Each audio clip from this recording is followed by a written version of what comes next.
நான் C. Joseph Vijay எனும் நான்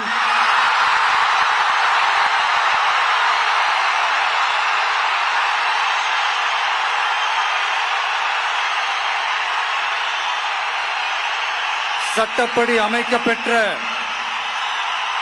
இந்திய அரசியல் அமைப்பின்பால் உண்மையான நம்பிக்கையும் மாறா பற்றும் கொண்டிருப்பேன் என்றும்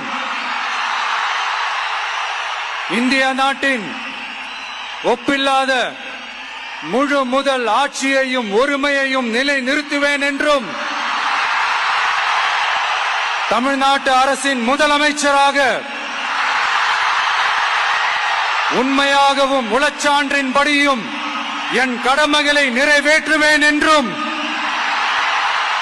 அரசியல் அமைப்பிற்கும் சட்டத்திற்கும் இணங்க அச்சமும் ஒருதலை சார்பும் இன்றி விருப்பு வெறுப்பை விலக்கி பலதரப்பட்ட மக்கள் அனைவருக்கும் நேர்மையானதை செய்வேன் என்றும் ஆண்டவன் மீது ஆணையிட்டு உறுதிமொழிகிறேன்.